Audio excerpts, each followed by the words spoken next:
Hello दोस्तों, स्वागत है आपका। तो आज फिर से एक हम नई वीडियो लेके आए हैं आपके लिए, जिसमें हम सॉल्व करने वाले हैं कौन सी HPJBT की जो 25 फ़ैब की सेकंड शिफ्ट थी। 25 फ़ैब की सेकंड शिफ्ट के मैथमेटिक्स के क्वेश्चन हम सॉल्व करने वाले हैं, जो कि 30 क्वेश्चन रहने वाले हैं। ठीक है, हम कंप्लीट एक वीडियो में 30 क्वेश्चन सॉल्व करने वाले हैं। डिटेल में हम इनको सॉल्व करेंगे। ठीक है, अब कुछ बच्चे बोल रहे हैं ना कि क्या बोलते हैं कि एक कट ऑफ के ऊपर वीडियो लेकर आओ। तो वीडियो देखो, वीडियो कट ऑफ के लिए जो प्रेडिक्ट करना जो है, देखो ये प्रेडिक्शन ही होती है। जितने भी यूट्यूब पे जो आपने वीडियो देखी होगी कट ऑफ की, वो प्रेडिक्शन ही लगा रही है। किससे जो है वो उनका आइडिया अंदाजा है, वो भी पूरे उनके पास पूरे स्टूडेंट का डाटा कलेक्ट नहीं है।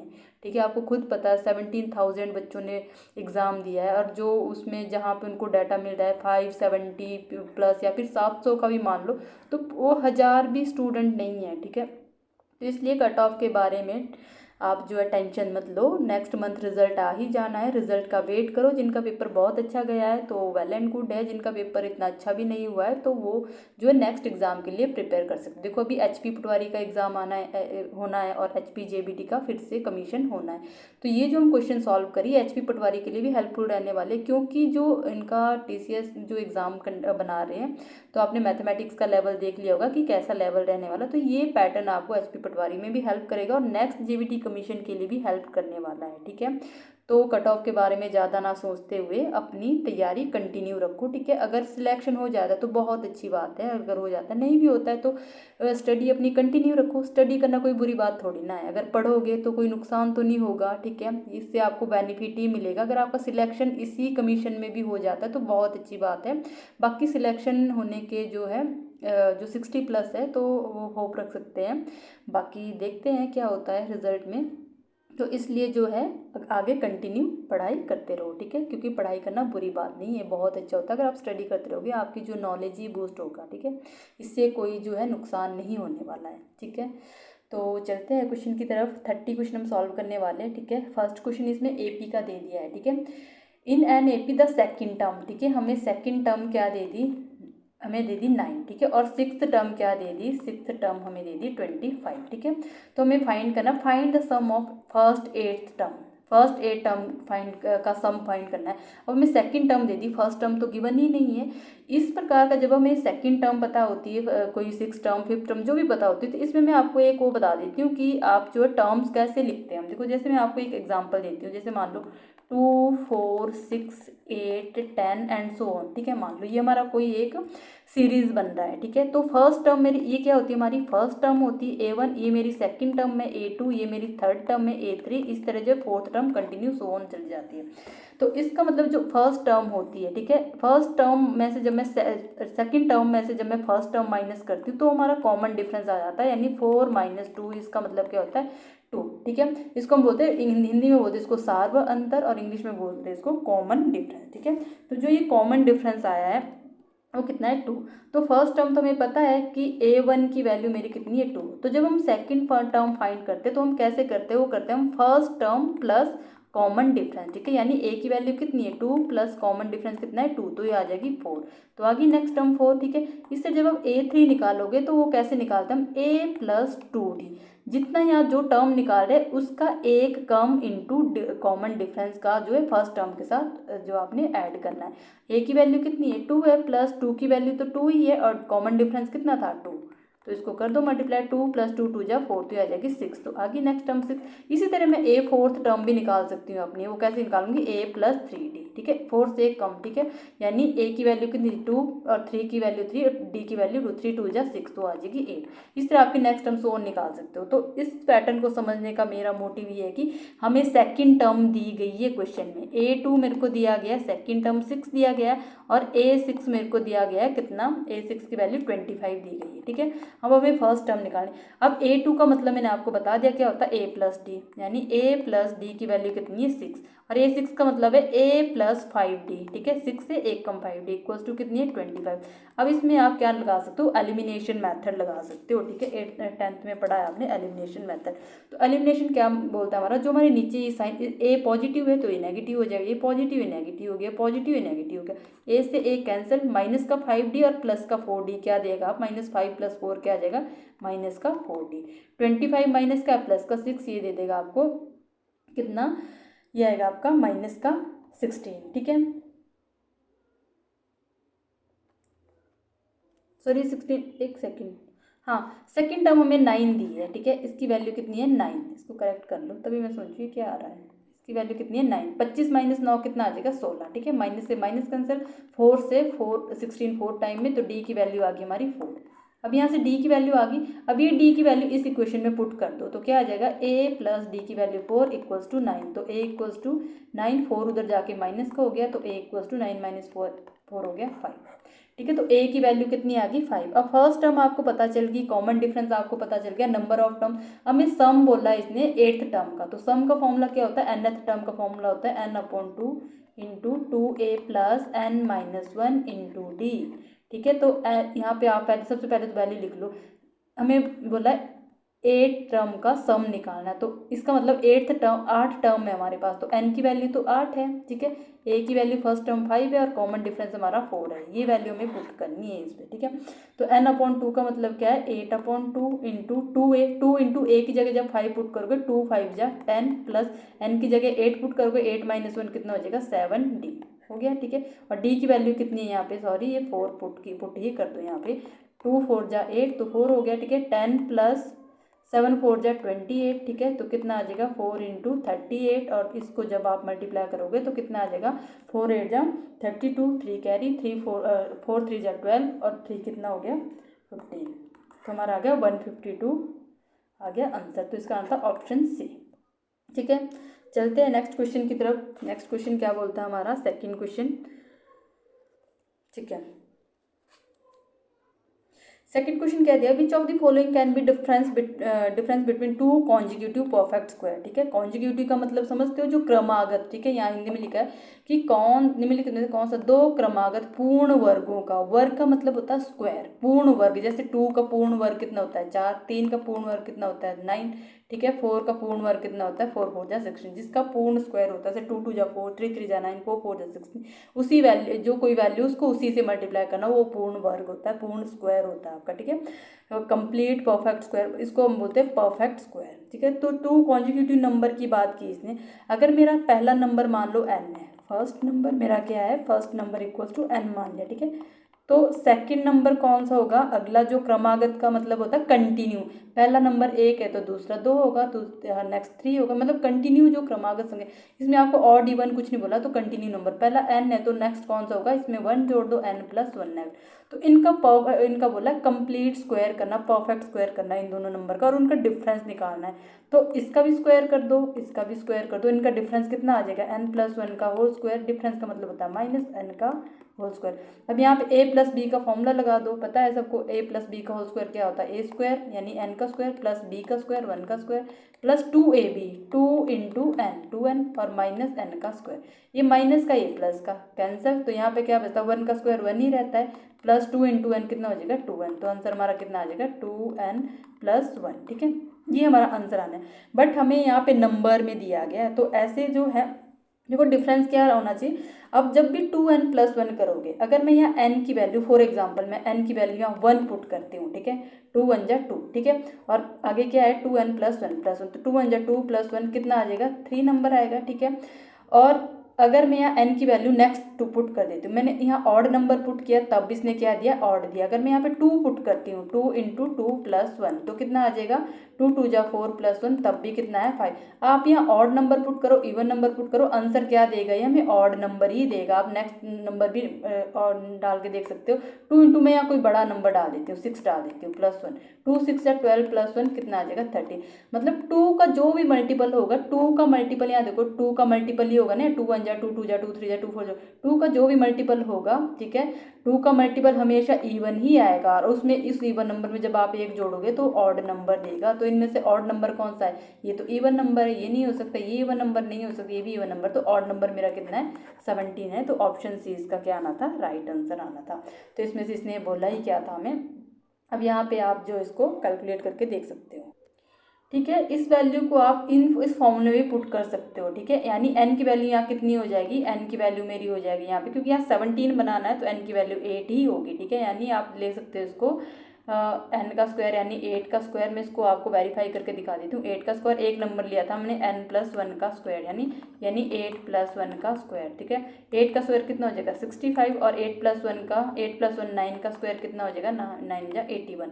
अब इनका डिफरेंस ले लो, 81 और 64 का डिफरेंस कितना? 11 - 4 कितना हो जाएगा? 7, 7 - 6 तो 17। तो करेक्ट आंसर 17 ही आएगा, ठीक है। तो इतना आपको करने की जरूरत नहीं है, आंसर आपका ऐसे ही आ जाना था।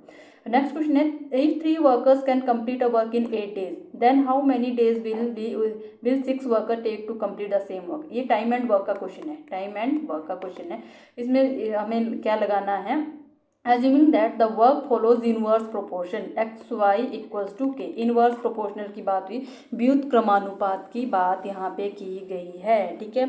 अब आपको पता है दो चीज़ें याद रखनी है। एक होता है डायरेक्ट प्रोपोर्शन, ठीक है। डायरेक्ट प्रोपोर्शन का मतलब क्या है?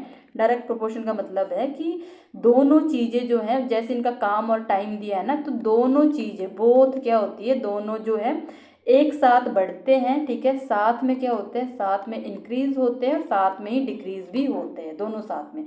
बट इनवर्स में क्या होता है? इनवर्स में क्या होता है? एक चीज़ बढ़ती है, अगर एक चीज़ बढ़ रही है तो दूसरी क्या होगी? घटेगी। मान लो जहाँ 3 वर्कर थे, उसके बाद कितने दिए? 6 वर्कर दिए। यानी पहले 3 वर्कर थे, उसके बाद जो 6 वर्कर दे दिए, ठीक है। यानी 3 से देखो 6 बढ़े, यानी वर्कर बढ़े तो जो उनका डेज है तो 8 डेज था, तो 8 डेज जो है कम होंगे, ठीक है। तो आंसर 8 से कम ही आएगा। इसको आप ऐसे भी कर सकते थे, 8 से कम तो आपका 4 ही है, तो ऑप्शन इसका ए ही आएगा। आंसर क्या आना था? इसका ए आना था, ठीक है। इसको मैंने सॉल्व भी नहीं किया, ठीक है।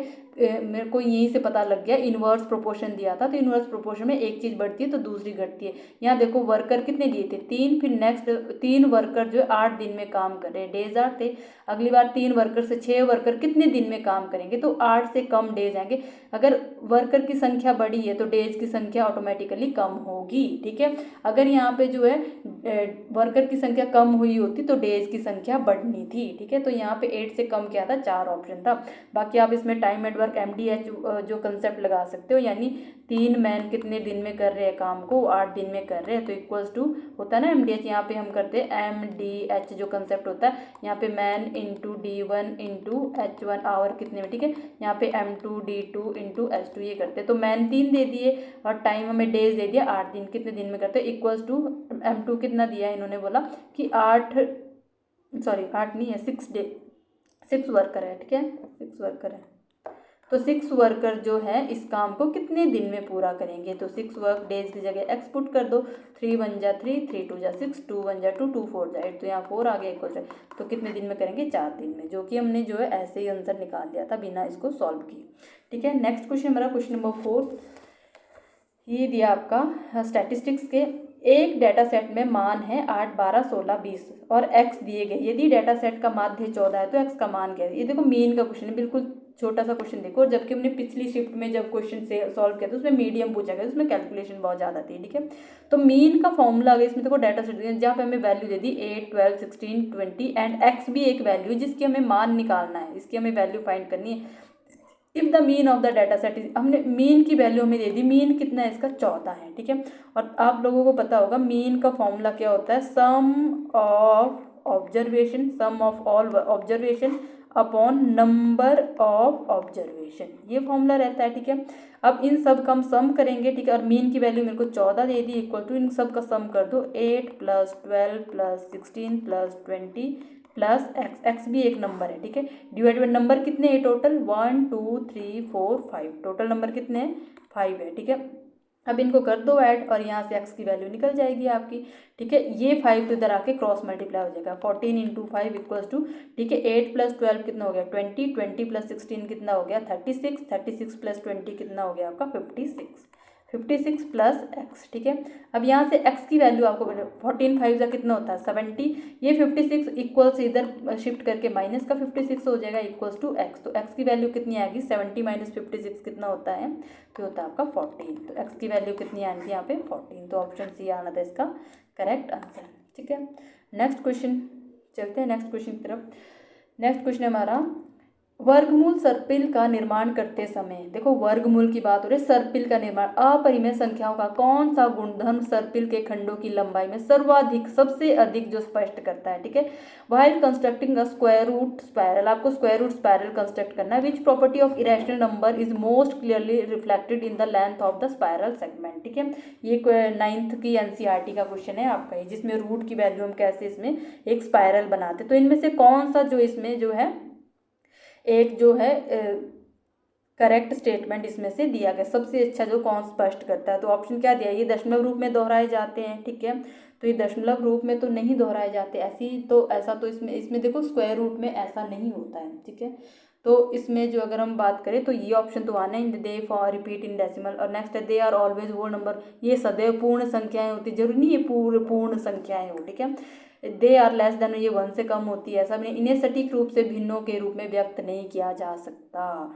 करेक्ट आंसर इसका क्या आना है, ऑप्शन डी ही इसका क्या आना है करेक्ट आंसर, यानी they can not be express exactly as fraction, इनको एग्जैक्टली आप फ्रैक्शन में जो है नहीं निकाल सकते। अगर मैं एक सर्पिल टाइप का आपको एक ही बता देती हूँ, ठीक है। इसको हम पता किसकी हेल्प से बनाते, हम जो सबसे पहले एक जो है राइट एंगल ट्रायंगल बना लेते हैं, ठीक है। राइट एंगल ट्रायंगल बना ली, ठीक है। देखो अगर इसकी वैल्यू 1 है, इसकी 1 है, तो इसकी वैल्यू क्या निकालेगी आप, हाइपोटेनस का फॉर्मूला लगाओगे, हाइपोटेनस इक्वल टू 1 का स्क्वायर प्लस 1 का स्क्वायर रूट हो जाएगा, स्क्वायर रूट ऑफ 1 प्लस 1 कितना हो गया 2 का स्क्वायर रूट, और 2 का स्क्वायर रूट ये आ गया √2, तो इसकी वैल्यू कितनी आ गई √2।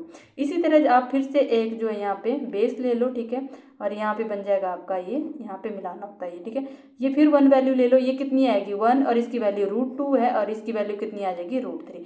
फिर से एक ऐसा ही ले लोगे, फिर यहाँ पे आ जाएगी 1, इसकी वैल्यू आ जाएगी √4। इसी तरह ये बढ़ता जाएगा 1, इसकी वैल्यू आ जाएगी √5, फिर इसी तरह ये बढ़ता जाएगा ऐसे से, इसकी वैल्यू आ जाएगी √6, ऐसे से जब ये बढ़ता जाएगा, इसका मतलब क्या है, इसमें मैक्सिमम नंबर देखो √4 भी आता है, जो इसका कंप्लीटली आपको स्क्वायर रूट निकाल सकते हो, बट ज़्यादातर वैल्यू ऐसी होगी जो आपकी कैसी होगी, इस ट्रायंगल में देखो √3 और √2 √4 √5 ये सब जो जुड़ते जाते हैं, और ये क्या बनाते हैं एक स्पाइरल बनाते जाते हैं, ठीक है। तो हर बार क्या होता है, हाइपोटेनियस क्या बन रहा है आपका, पहले √2 बना हाइपोटेनियस, ठीक है, फिर √3 बना, फिर √4 बना हाइपोटेनियस, फिर √5, फिर जो है ऐसा से ये बनता जाएगा। तो इसका मतलब क्या होता है, यहाँ इसमें ज़्यादातर कौन से नंबर होंगे, इरेशनल नंबर होंगे। देखो √5 इरेशनल है, √3 इरेशनल है, इसमें √7 भी आएगा, वो इरेशनल होगा आपका, ठीक है। इसमें आपका जो है बहुत सारे ऐसे नंबर √11 जो इरेशनल नंबर आएंगे आपको, तो बहुत से नंबर आपको इरेशनल मिलेंगे। तो इस फ्रैक्शन में तो इनको जो है जो इरेशनल नंबर होते हैं इनको एग्जैक्ट हम फ्रैक्शन में नहीं लिख सकते, एग्जैक्ट जो है फ्रैक्शन में नहीं लिखा जाता, ठीक है। तो इसका मतलब क्या है, they can not be express exactly as fraction, तो इसका आना था option D will be the right answer, ठीक है।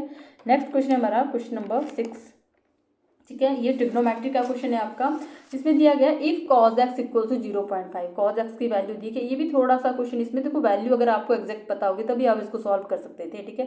यानी cos x की वैल्यू मेरे को 0.5 दे दी, ठीक है, और x lies between 0 and 90 degree के बीच में, ठीक है। x किसके बीच में लाई कर रहा है, x कर रहा हमारा 0 और 90 डिग्री के बीच में ये लाई करता है, ठीक है। तो अगर मैं यहाँ पे cos x की वैल्यू दे दी, तो हमें फाइंड क्या करना है, इसमें फाइंड sin x की वैल्यू फाइंड करनी है। तो cos और sin x का एक ऐसा आइडेंटिटी होता है जो इनका रिलेशन बताता है, तो क्या होता है हमारा sin square x plus cos square x, जिसको जो है ट्रिग्नोमेट्री के कंसेप्ट क्लियर थे वही इस क्वेश्चन को सॉल्व कर सकता था, इक्वल्स टू 1। अब sin के x की वैल्यू मेरे को निकालनी है, तो sin square x plus cos की वैल्यू कितनी दे दी इसने 0.5, और साथ में क्या है इसका स्क्वायर इक्वल्स टू 1। तो sin स्क्वायर x कितना आ जाता है हमारा 0.5 का स्क्वायर कितना होता है आपका, होता है 5 5 जा 25, 2 डिजिट से के बाद डेसिमल, तो 0.25 इक्वल्स टू 1 ये आ गई, ठीक है। अब यहाँ से sin x की वैल्यू निकालनी है आपको, sin स्क्वायर x निकालो, पहले 0.5 को कांस्टेंट हम उधर शिफ्ट कर दो, ये हो गया -25, तो साइन स्क्वायर एक्स की वैल्यू कितनी आनी थी, 1 माइनस 0.25 कितना हो जाएगा 0.75, ठीक है। अब यहाँ से अगर मैं साइन एक्स की वैल्यू निकालूंगी तो ये क्या हो जाएगा स्क्वायर रूट ऑफ 0.75, ठीक है। अब 0.75 का स्क्वायर रूट तो आपको नहीं पता होगा, तो इसको हम कैसे कर सकते हैं, ऐसे करते हैं, मैंने आपको कल की वीडियो में बताया था 75 अपन इसका जो है डेसिमल रिमूव कर दो। अब 75 देखो इसको 25 से कैंसिल कर दो, 25 3 जा 75, 25 4 जा 100, ठीक है। तो ये आ गया हमारा रूट के अंदर 3/4, ठीक है। अब रूट स्क्वायर रूट ऑफ 3 तो कुछ नहीं होता, तो ये तो हमारा क्या इरेशनल नंबर रूट के अंदर, बट स्क्वायर रूट ऑफ 4 कितना आता है 2 होता है, तो ये आ गई। अब यहाँ पे √3 की वैल्यू भी पुट करनी पड़ेगी, तभी आपकी एग्जैक्ट वैल्यू आ जाएगी, ठीक है। अब देखो मैं तो अभी √3 की वैल्यू साइंटिफिक कैलकुलेटर से जो है निकाल रही हूँ, तो यहाँ पे साइन एक्स की वैल्यू कितनी आ जाएगी, वैसे आपको ये फिर याद करनी पड़ेगी, जैसे √1 √2 √3, √2 की वैल्यू होती है 2 पॉइंट ऐसे कुछ होती है ना समथिंग, ठीक है। तो इसमें की वैल्यू कितनी होती है, √3 की वैल्यू होती है हमारी 1.73/2। अब इसको कर दो कैंसिल, 2 1 जा 2 से तो नहीं होना, तो 0 पॉइंट, ठीक है। इसको पूरा ले, 2 8 जा 16 1 कैरी, ठीक है। 2 6 जा 12, फिर एक बजा 2 6 जा 3 ऐसे जाता है, तो आ जाएगा पर 0.866 अप्रॉक्स है, ठीक है 0.866। तो ऑप्शन डी इसका क्या आना था, राइट आंसर आना था, ठीक है। नेक्स्ट क्वेश्चन बना क्वेश्चन नंबर 7, निम्नलिखित में से कौन सा एक अधिक कोण है, which of the following is an obtuse angle. अब यहाँ ऑब्ट्यूस एंगल की बात हो रही, तो आपको जो है आपको पता है एंगल के बेसिस पे जो है ट्राइंगल के 3 टाइप होते हैं, आपको मैंने बताया सॉरी, तो 3 टाइप होते हैं। एक होते हैं हमारे एक्यूट एंगल, जो 90 डिग्री से छोटे होते हैं वो एक्यूट एंगल होते हैं, ठीक है। और एक होता है जो राइट एंगल ट्राइंगल होता है, वो होता है हमारा 90 डिग्री का, राइट एंगल ट्राइंगल 90 डिग्री का होता है राइट एंगल, ठीक है। तो याद रखना अपने राइट एंगल होता है हमारा 90 डिग्री का, और एक्यूट जो होते हैं वो होते हैं 90 से छोटे, 90 से जो छोटे होते हैं। और हमें पूछा है ऑब्ट्यूस, ऑब्ट्यूस होता है 90 से बड़ा, ठीक है 90 से बड़ा और 180 से छोटा, 180 से छोटा, जो 90 और 180 के बीच में होता है। तो ऐसा कोई कोण दिख रहा है 90 और 180 के बीच में, ये तुम्हारा राइट एंगल हो गया, ये 90 से छोटा एक्यूट हो गया, ये हमारा 180 है, ये होता हमारा जो 180 होती है हमारा स्ट्रेट एंगल होता है, इसको हम स्ट्रेट एंगल बोलते हैं, ठीक है। स्ट्रेट एंगल बनता है ना ऐसे, ये वाला स्ट्रेट एंगल होता है, ठीक है, ये वाला स्ट्रेट एंगल, ठीक है। तो ये जो आपका 180 होता है, हमें जो पूछा है ऑब्ट्यूस, ऑब्ट्यूस 90 और 180 के बीच का, तो होगा 110, ठीक है। इसको आपने कुछ कैलकुलेट नहीं करना था, जिसको एंगल ये पता थे एक्यूट राइट और ऑब्ट्यूस एंगल कौन से होते, तो इसको इजीली सॉल्व कर सकता है। इसको सॉल्व नहीं करना था, इसमें पेन पेपर उठाना ही नहीं था आपने, ठीक है। नेक्स्ट क्वेश्चन है कौन सा व्यंजक जो x+2y का होल स्क्वायर -x-2y का होल स्क्वायर के बराबर है। देखो इसमें देखो आपको इसमें क्या लग रहा है, x+2y का होल स्क्वायर यानी a+b का होल स्क्वायर माइनस यहाँ पे x-2y का होल स्क्वायर, यहाँ लग रहा है a-b का होल स्क्वायर, तो a+b का होल स्क्वायर होता है, आपको मैं यहाँ लिख देती हूँ फॉर्मूले, ये a+b का होल स्क्वायर किसके इक्वल होता है a² + b² + 2ab।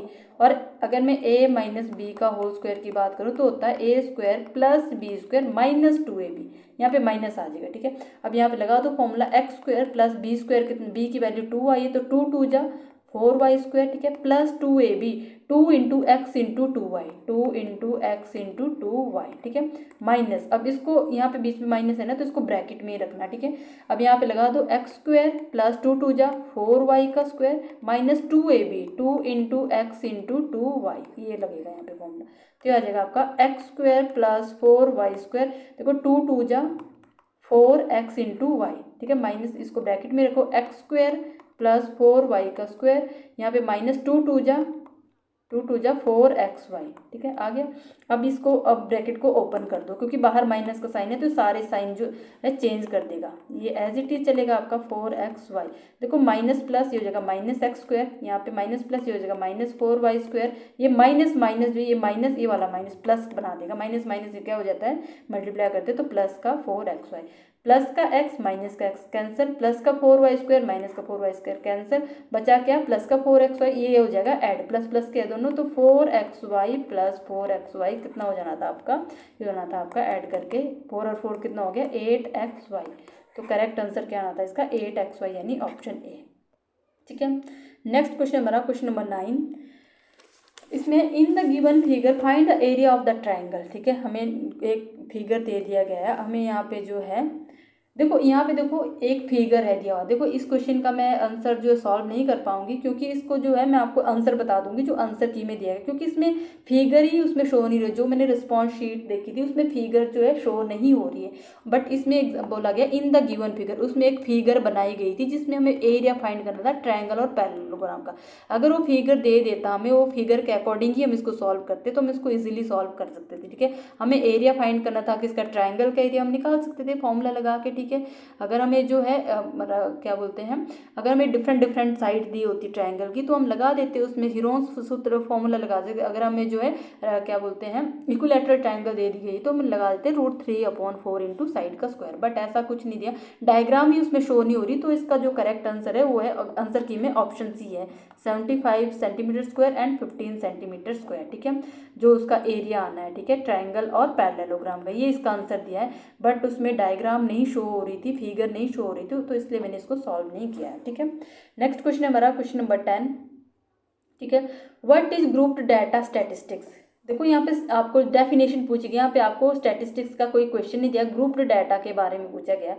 तो आपको मैं एक चीज़ क्लियर कर देती हूँ, एक होता है हमारा स्टैटिस्टिक्स में ग्रुप्ड डाटा, एक होता है अनग्रुप्ड डाटा। ठीक है, तो ग्रुप डाटा में और अनग्रुप्ड डाटा में क्या होता है, तो इसमें जो आपको करेक्ट आंसर क्या आना था, इसमें इसमें क्या था, data collected from one source. One source तो हमारा किस में आता है, अनग्रुप्ड डाटा में आता, तो ये तो नहीं होना था। डाटा अरेंज्ड अल्फाबेटिकली, वर्ण माला में क्रम व्यवस्थित नहीं होता। जो हमारा ग्रुप्ड डाटा होता है तो वो आपका जो है वर्णमाला क्रम में यानी अल्फाबेटिकली अरेंज नहीं होता, ये भी नहीं आएगा। Data shown as a percentage, ये भी नहीं होगा। तो इसका क्या आना था answer, data organize into intervals और क्लासेस। ये आपने डिफरेंस इसमें, जैसे इंटरवल में होता है ना, जैसे हमारा डाटा होगा 0 से 20 या फिर 0 से 10, मान लो 10 to 20, 20 to 30, ऐसे जब हमारा क्लास इंटरवल दिया होता है, जब भी आपका जो डाटा ऑर्गेनाइज होगा इंटरवल या फिर क्लासेस में जो है गिवन होगा, तो होता है हमारा ग्रुप्ड डाटा। ठीक है, आपको एक थोड़ा सा जो इसमें डिफरेंस बता देती हूँ, ग्रुप्ड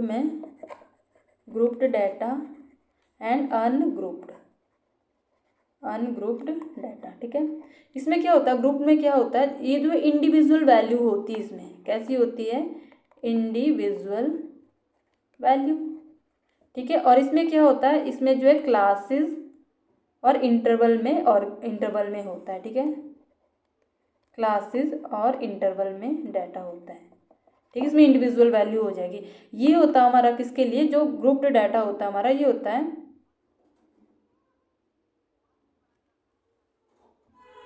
ठीक है, अच्छा उल्टा लिख दिया मैंने, चलो कोई नहीं, इसको मैं ऐसे कर देती हूँ ना, इसका बना दो ग्रुप्ड डाटा, इसका बना दो अनग्रुप्ड डाटा। ठीक है, अब ये अनग्रुप्ड का मतलब होता है इंडिविजुअल वैल्यू होती है, और ये होता है क्लास और इंटरवल। ये होता है फॉर जो है स्मॉल डाटा, जब हमारा स्मॉल डाटा दिया होता है उसके लिए, और ये होता है हमारा लार्ज डाटा के लिए। जब हमारे पास लार्ज डाटा होता है तो हम उसको इंटरवल में ले लेते हैं कि इतने से इतने तक कितने लोग हो सकते हैं, जैसे मान लो 20 से 25 तक कितने लोग हो सकते हैं, ऐसा होता है ना। ठीक है, और इसमें जो है सिंपल वैल्यू होती है, सिंपल होता है, ये ऑर्गेनाइज्ड होता है। ठीक है, ये कैसा होता है हमारा सिंपल, ये होता है ऑर्गेनाइज्ड। ठीक है, ऑर्गेनाइज्ड याद रखना आपने, जो ग्रुप्ड होता है वो कैसा होता है, ऑर्गेनाइज्ड। ठीक है, इसमें देखो एग्जाम्पल ले लो, अनग्रुप्ड का जैसे होगा 5, 10, 15 कुछ भी दे दिया, ये ऐसा नहीं सीक्वेंस में होगा, यहाँ पे कुछ भी वैल्यू होती है सो ऑन। और इसमें क्या होगा, इसमें आपका होगा जैसे 0 से 10 इंटरवल दे दिया, 10 से 20 दे दिया, 20 से 30 दे दिया। ठीक है, तो इसका करेक्ट आंसर आना था डाटा जब जो हमारा इंटरवल और क्लासेस में होता है तो ग्रुप डाटा होता है, ग्रुप में होता है वो। ठीक है, जब बहुत सारे ग्रुप का डाटा दिया गया था।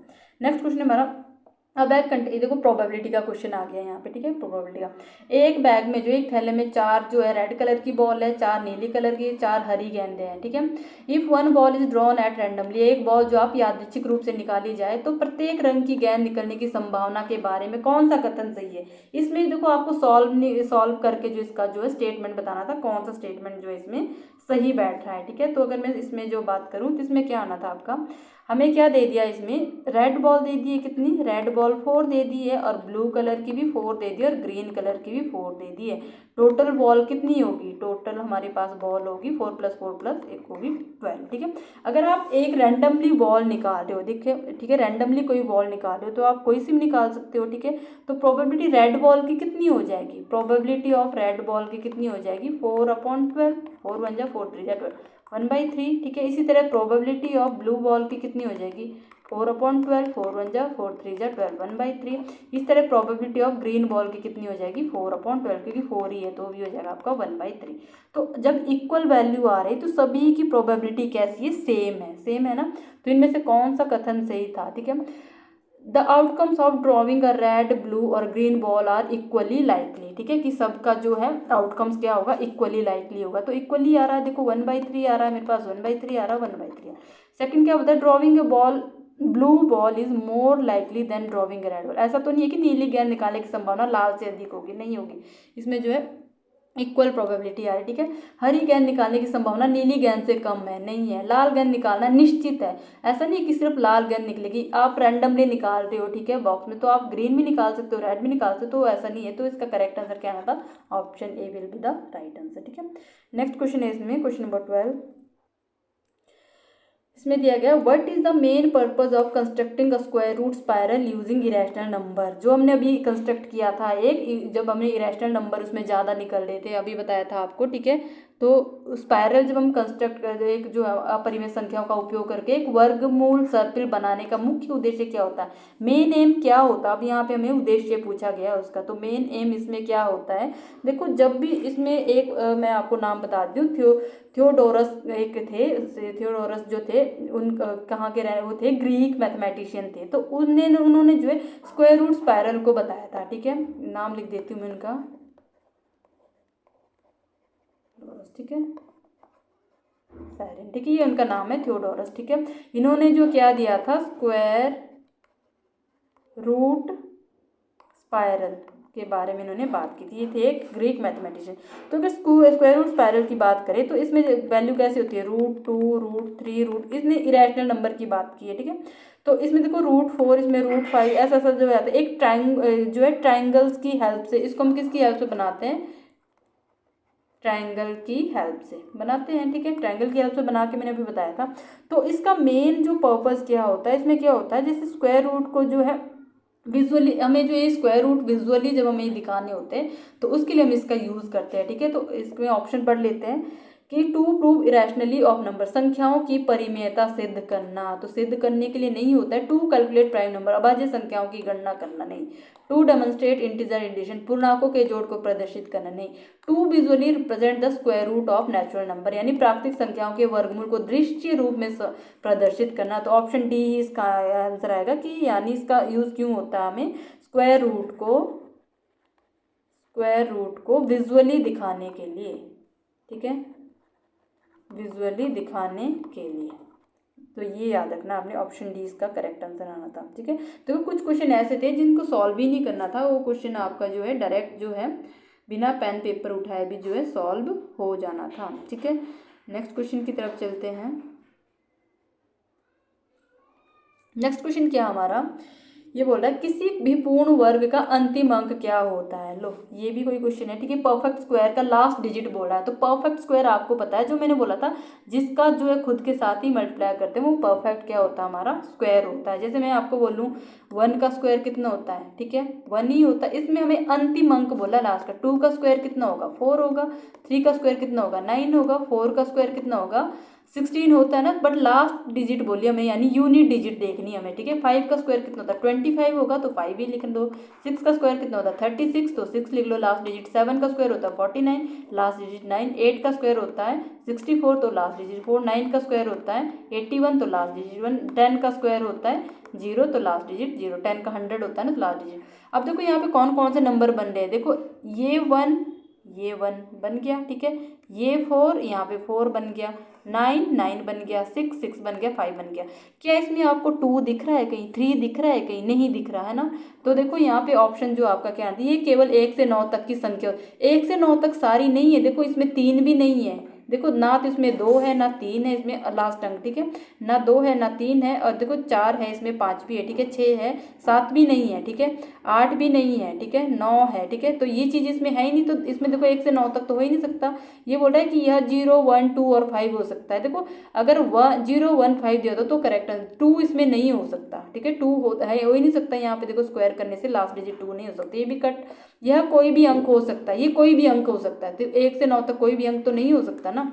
तो यहाँ पे देखो ये क्या कौन कौन से होते हैं, 0 हो सकता है, तो देखो 0 था, इसमें था। 1 हो सकता है, 1 भी है, ठीक है।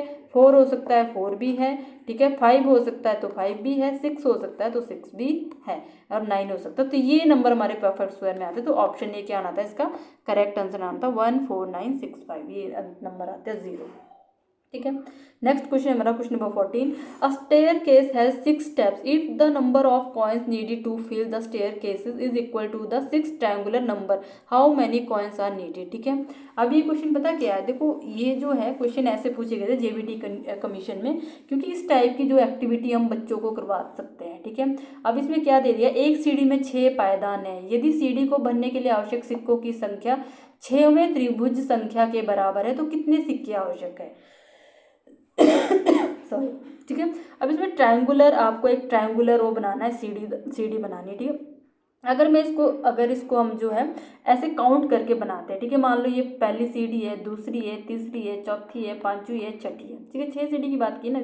पहली सीढ़ी में मान लो बोला एक सीढ़ी में 6 पायदान है, यदि सीढ़ी को बनने के लिए आवश्यक सिक्कों की संख्या 6वें त्रिभुज के बराबर है, 6वें थे, तो पहली सीढ़ी में आप मान लो 1 सिक्का रख दिया, दूसरी में आपने कितने रख दिए, 2 रख दिए, ऐसे रखोगे आप। फिर तीसरी में आपने कितने रख दिए, 3 रख दिए, इसमें आपने 4 रख दिए, 4 सिक्के रख दिए, इसमें आपने 5 रख दिए, 3 4 5, इसमें आपने 6 रख दिए, ठीक है।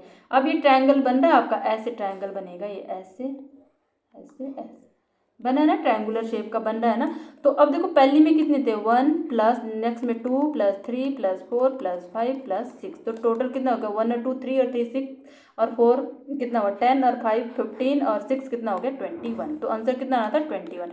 बट अगर यहाँ 6 स्टेप्स की जगह आपको जो है 100 स्टेप दिए होते तो क्या आप ऐसे कैलकुलेट कर सकते थे, नहीं कर सकते कि 1 2 3 4 100 तक फिर स्क्वायर नहीं कर सकते। तो इसके लिए एक फॉर्मूला होता है, एक फॉर्मूला लिख लो। एक फॉर्मूला क्या होता है इसके लिए, तो होता है n इंटू एन प्लस 1/2। ये फॉर्मूला याद रखना आपने, फॉर्मूला याद रखना है। तो इसके लिए आप क्या कर सकते थे, n की वैल्यू कितनी थी, 6 स्टेयर केस की बात कर रहा है, तो n की वैल्यू यहाँ पे 6 है, तो क्या लेकर लगाते हैं आप 6 इंटू 6 प्लस 1/2, तो कितना आना था 6 इंटू 7/2, 6 और 1 कितना हो गया 7, 2 3 जा 6, तो 3 7 जा 21। तो यहाँ पे आपको 100 भी अगर दे देता तो आप क्या करते, 100 इंटू 100 प्लस 1, तो उसको कैलकुलेट कर सकते थे। तो ये आपको ऐसे करना है इस फॉर्मूले से, ठीक है। तो क्या आंसर आया इसका 21, यानी ऑप्शन ए। नेक्स्ट क्वेश्चन हमारा क्वेश्चन नंबर 15, ये फिर से ट्रिग्नोमेट्री का क्वेश्चन। देखो ट्रिग्नोमेट्री के इसमें 2 क्वेश्चन मिल गए हमें, ठीक है। Sine 45 equal to cos x degree का मान क्या है, तो ये तो चलो बेसिक बच्चों वाला क्वेश्चन है। आपको मैं एक कंसेप्ट बताती हूँ, मैंने आपको शायद पिछले जो हम पेपर सॉल्व उसमें बताया। साइन थीटा जो है क्या होता है हमारा, साइन थीटा कॉस के इक्वल कब होता है, जब कॉस हमारा होगा 90 डिग्री माइनस थीटा। जो ये थीटा होगा जब वो 90 से माइनस होगा तब ये एक दूसरे के इक्वल होते हैं। और क्वेश्चन में हमें क्या दिया गया है, साइन 45, तो साइन 45 यानी थीटा की वैल्यू में यहाँ 45 दिए, इक्वल्स टू क्या दिया हमें, कॉस x डिग्री दिया है ना, ठीक है, कॉस x डिग्री। तो अगर यहाँ पे मैंने आपको बताया साइन थीटा कॉस के इक्वल कब होता है, जब मैं इसको क्या करूँगी 45 को जो है क्या करूँगी 90 में से जो है माइनस करूँगी, ठीक है, तब ये एक दूसरे के इक्वल होता है, ठीक है। अब ये एक दूसरे के इक्वल हो गए, ठीक है, मैंने इनको एक दूसरे के इक्वल प्रूव कर दिया। साइन 45 इक्वल्स टू ये, तो साइन 45 की वैल्यू यहाँ पे कितनी आ जाएगी, 90 में से 45 माइनस करोगे तो कितना बचेगा 45 ही बचेगा। तो यहाँ पे लिख लो, यहाँ पे कितना आ जाएगा, ये आ गया आपका कॉस 45 डिग्री आ गया, ठीक है। अब इसको जो है कंपेयर कर दो, आप किसके साथ कंपेयर कर दो, जो गिवन इक्वेशन है, गिवन इक्वेशन लिख देती हूँ मैं यहाँ पे, हमें दी थी sine 45 degree equals to cos x degree. अब इसको जो है इसके साथ क्या करो कंपेयर करो, sine 45 equal cos x cos 45, तो यहाँ पे क्या आ जाएगा कॉस 45 डिग्री किसके इक्वल है, कॉस x डिग्री। तो कॉस के इक्वल, तो x की वैल्यू कितनी आ गया 45, तो x डिग्री कितना आना था यहाँ पे 45 डिग्री। तो option C is the right answer, ठीक है, समझ आ गया होगा। नेक्स्ट क्वेश्चन हमारा क्वेश्चन नंबर 16, इसमें क्या दिया, A square minus B square equal to A plus B into A minus B का उपयोग करने के लिए गुणनखंडित किया जा सकता है, ठीक है। अगर आप ये फॉर्मूला लगा रहे हो A square minus B square equal to A plus B into A minus B, ये फॉर्मूला होता है A square minus B square का, ठीक है। ये मत समझना कि A square A minus B का होल स्क्वायर, वो कुछ और बात होती है, ठीक है। अब इसको आप किस में लगा सकते हो, अगर मैं फर्स्ट ऑप्शन की बात करूँ तो एक्स स्क्वायर प्लस 16 में लगा सकते हो आप। यहाँ पे देखो, अगर मैं एक्स स्क्वायर को 16 को मैं लिख सकती हूँ 4 का स्क्वायर, 4 4 जैसे, क्या ये फॉर्म बन रही है, नहीं बनी, बीच में प्लस का साइन आ रहा, तो ये तो नहीं हो सकता। ऑप्शन बी देख लो, एक्स स्क्वायर माइनस 8x, ये इसको तो आप कर ही नहीं सकते इस फॉर्म में, है ना। 8 का जो किसी का जो है, ये तो परफेक्ट जो है स्क्वायर है ही नहीं किसी का, ठीक है। एक्स स्क्वायर प्लस 8x, ये तो क्या होगी हमारी पूरी, इसने क्या दे दी, क्वाड्रेटिक इक्वेशन, तो ये भी नहीं है। तो अगर इसको देखो तो इसको मैं लिख सकती हूँ एक्स स्क्वायर माइनस 4 का स्क्वायर लिख सकती हूँ, बन रहा है इस फॉर्म में, ठीक है। इसको हम जो फॉर्मूला जो इसको हम अप्लाई करने गए तो इसका मतलब होता है x plus 4 into x minus 4, ये आना था इसका आंसर, ठीक है। तो इसका जो है किस पे अप्लाई हो रहा है, एक्स स्क्वायर माइनस 4 का होल स्क्वायर, तो ये आना था आपका ऑप्शन डी इसमें, ठीक है। नेक्स्ट क्वेश्चन है हमारा क्वेश्चन नंबर 17। यदि किसी प्राकृतिक संख्या में ठीक 9 भिन्न गुणनखंड है तो निम्नलिखित में से कौन सी संख्या हो सकती है। If a natural number has exactly 9 distinct factor, ठीक है, एग्जैक्टली जिसके 9 डिस्टिंक्ट फैक्टर होंगे, which of the following numbers can be, तो कौन सा इनमें से होगा जिसके 9, देखो फैक्टर निकालने का मैंने आपको फॉर्मूला, जैसे मैंने आपको डिवाइजर निकालने का वही होता है हमारा फैक्टर निकालने का फॉर्मूला। तो क्या होता है, अब हमें सारे ऑप्शन चेक करने पड़ेंगे जिसके 9 जो है क्या होंगे, फैक्टर होंगे, ठीक है। तो फॉर्मूला मैंने बताया था आपको n इक्वल्स टू जैसे a की पावर p इंटू बी की पावर q, ऐसे फॉर्मूला बताया था। तो जब हम फैक्टर निकालते हैं इसमें, तो फैक्टर कैसे निकालते हैं, p plus 1 into q plus 1, ये फैक्टर निकालने का फॉर्मूला होता है, ठीक है। अब यहाँ पे सबसे पहले 36 के निकालो, तो 36 के जब आप जो है क्या करोगे, तो 36 के हमारे फैक्टर कितने होते हैं, 2 18 जा, ठीक है, 2 9 जा, फिर 3 3 जा, 3 1 जा, तो इसके आ रहे 36 की बात कर रही हूँ मैं, तो 36 के क्या आ रहे 2 की पावर 2 इंटू 3 की पावर कितनी आ रही है यहाँ पे 2, ठीक है। अब पावर में एक एक ऐड जोड़ दो, तो फैक्टर कितने हो जाएंगे 2 प्लस 1 इंटू 2 प्लस 1, तो कितने हो जाएंगे 3 इंटू 3 इक्वल्स टू 9, ठीक है। तो इसके तो 9 हो रहे हैं, 36, तो 36 का करेक्ट आंसर है। बाकी भी ऑप्शन चेक कर लेते हैं, ठीक है। वैसे आंसर हमें मिल गया यहीं पे, पर जो है इसका आंसर क्या दिया है, आंसर की में इसका क्वेश्चन नंबर 17 का जो है आंसर जो इसमें डी दिया है, ठीक है। एग्जाम में जो इसका आंसर क्या दिया है 17 का, अच्छा क्वेश्चन नंबर 17 नहीं ए दिया है, उसमें कोई ए दिया है आंसर ए, ठीक है। बट जो है बच्चों ने ये क्वेश्चन क्लेम भी किया है, क्योंकि इसके अलावा जो है इसका आंसर क्या आना था, आंसर नहीं दिया है बट इसका आंसर क्या आना था, इसमें जो है अगर सी की बात करूँ मैं 100 के मैं निकाल देती हूँ, ठीक है। 100 के मैं आपको अगर निकाल के बता दूँ तो 100 के फैक्टर करोगे ना, जब 100 के करोगे 2 से करोगे 50 आ गया, 2 से करोगे 25 आ जाएगा, 5 से करोगे 5 आ गया, 5 से करो तो 100 के जब करोगे 2 की पावर 2 इंटू 5 की पावर 2, अब यहाँ भी तो पावर 2 ही आ रही है, तो 2 प्लस 1 इंटू 2 प्लस 1, तो 3 इंटू 3 कितना हो जाएगा 3 3 जाना है। तो इसके भी जो है कितने होते हैं इसके फैक्टर, हालांकि 81 का नहीं होता, 81 आपका जो है किसका है 9 का स्क्वायर होता है, 9 का स्क्वायर 81, तो यहाँ पे जो एक ही वो बन रहा है, तो यहाँ पे 2 इसके जो 81 के जो फैक्टर जो है इसके 9 नहीं हो सकते हैं, ठीक है।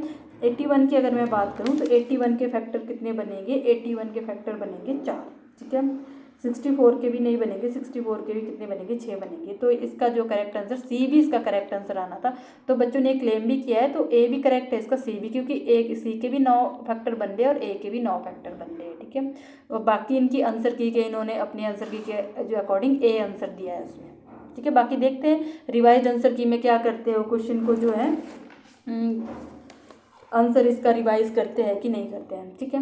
नेक्स्ट क्वेश्चन है हमारा, देखो इतना बड़ा क्वेश्चन लग रहा है देखने में, बट इतना बड़ा है नहीं है, ठीक है। देखो एक दुकानदार दो उत्पादों ए और बी का मूल्य निर्धारित करना चाहता है। वह जानता है कि ए के 3 यूनिट और बी के 2 यूनिट का क्रय मूल्य 16 रुपये है, तो ए के 6 यूनिट और बी के 4 यूनिट का क्रय मूल्य 32 रुपये। आलेखीय विधि का उपयोग करिए। आलेखीय विधि का मतलब using the graphical method what conclusion can be drawn about the system of equation form, ठीक है। तो ये आपका जो है 10th क्लास का ही क्वेश्चन है, आपका 10th क्लास का यही है, ठीक है। इसमें क्या आपने इक्वेशन बना दो, देखो आर्टिकल है आपके पास, प्रोडक्ट क्या है ए एंड बी है, ठीक है। तो पहला कोर्स देखो 3 यूनिट ऑफ ए के कितनी यूनिट है 3 यूनिट है, 3 यूनिट ऑफ ए लिख दिए, ठीक है। और 2 यूनिट ऑफ बी प्लस के बी के कितने यूनिट है 2 है, ठीक है। इनका कॉस्ट कितना है इक्वल टू 16 रुपीज़ है, ठीक है। फिर अगली बार बोल रहा है कि 6 unit of A plus 4 unit of B, इनका कॉस्ट कितना है, इनका कॉस्ट है 32 रुपये, ठीक है। तो हमारी इक्वेशन बन तो गई है, इक्वेशन 1 मान लो, इक्वेशन 2 मान लो। अब हम इसको ग्राफिकली जो हम इसको सॉल्व कैसे करते हैं, इसमें हमें इसमें बताना है कि ये इक्वेशन कैसी है, ठीक है। ऑप्शन देख लो यहाँ पे, these equation represent perpendicular lines so there are 2 solution, these equation represent coincident lines they infinitely many solution. देखो मैनी सॉल्यूशन वगैरह का जो इसका एक कंसेप्ट होता है, इसको हम क्या करते हैं, देखो इस 3 को मान लो A1, ठीक है, और इसको मान लो A2, इसको मान लो B1, इसको मान लो B2। तो हम करते हैं क्या है A1 upon A2, B1 upon B2 equal to C1 upon C2, इसको भी इधर शिफ्ट कर दो, ठीक है।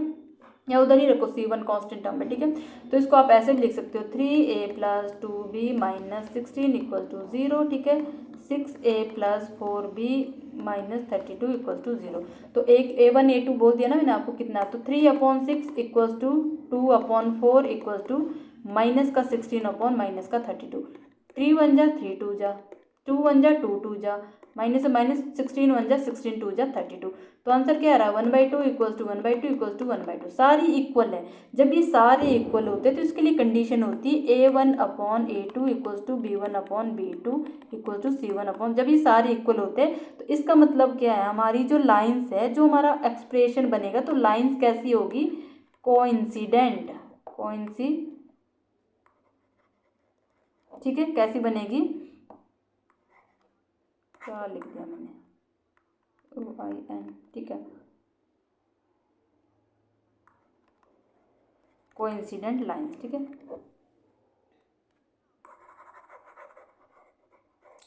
कैसी लाइन होगी, कोइंसिडेंट लाइन होगी। और जब कोइंसिडेंट लाइन होगी तो इसके सॉल्यूशन कितने होते हैं, इसके होते हैं many, infinitely many solution, infinitely many solution, ठीक है।